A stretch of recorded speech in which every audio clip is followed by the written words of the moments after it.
Alright. Family. Disclaimer. You will hate us after this show.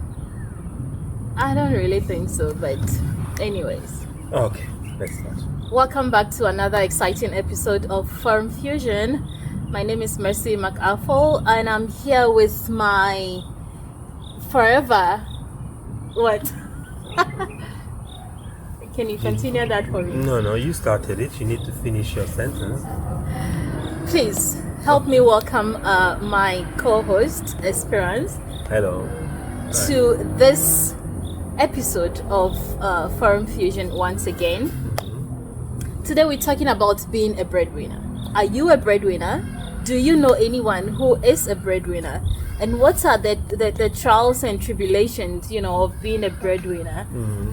Would you consider being a breadwinner? That's all we're talking about today. So join in the conversation and let's keep things exciting. Yeah.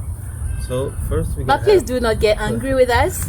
They will get angry with you. That's okay. Mostly. That's okay. Absolutely fine. I have nothing to do with this. I'm just a co-host. Freedom of speech. Oh, really? Yeah, that's. Is that where we are right now? Absolving myself from any responsibility. Is that where we really are right now? Unfortunately. Anyway, you guys will have my back. I know that. Okay. So. All right. Yeah. So last week we started a conversation and we have decided to continue. With that conversation. I'm sure you guys have not heard, a lot from what we discussed, but yes, let's just give you. I'll actually ask my co-host to give you an overview of what we wanted to talk about, but did not go as planned. So yeah, here we are once again trying to dissect. Yeah. Well, thank you very much. But I'm gonna go as per what you said next week, okay. Regarding being a breadwinner. Okay. You mentioned that there were quite a lot of challenges because I think I will not even call this a topic being a breadwinner. I will talk about responsibilities that are expected from people who have money in the family, So I don't think they are breadwinners because, you're not winning the bread for your whole clan, Yeah, but I think sometimes it's not about just having money. It's about, the responsibility being placed on you, whether you like it or not. Yeah. I think I said responsibility. Yeah. But I think, here also what is implied is financial responsibility. So, I think personally, How do you feel about the whole thing of, being a breadwinner in a family? Do you feel like it's everybody's responsibility to chip in when it comes to, taking care of a family, or do you think one person is supposed to shoulder the whole burden of? I think when it comes to some financial responsibilities, you also have to always insulate yourself.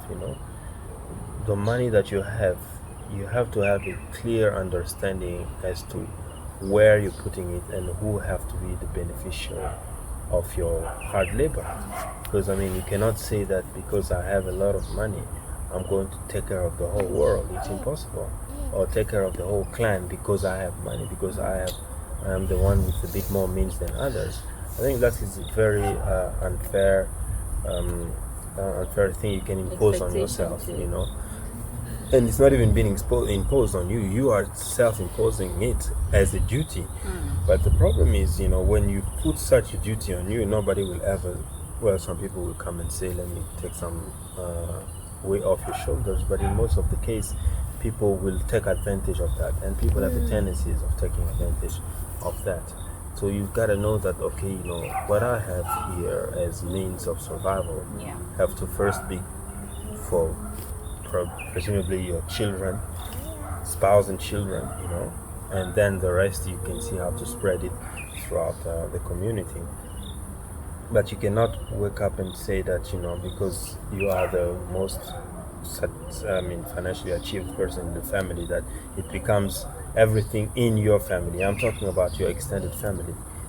Everything becomes your duty. That is not fair at all, because I understand that not everybody might have had the same opportunities as you to be where you are. But again, not everybody is the same.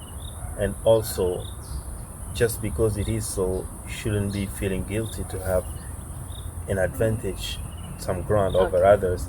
And then you do that out of guilt or out of ego.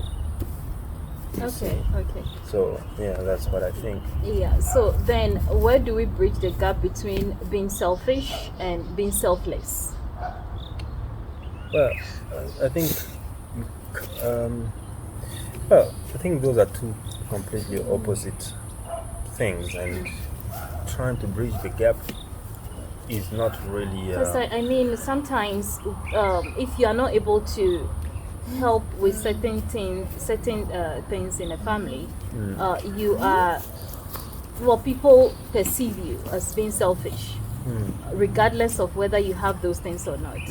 You know. But it's okay. So what I want to ask right now, your opinion regarding being selfless and being selfish when it comes to helping out in a family.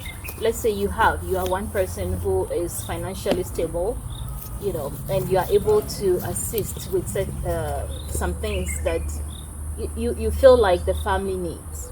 But then you also, you know, you're trying to think about your own needs.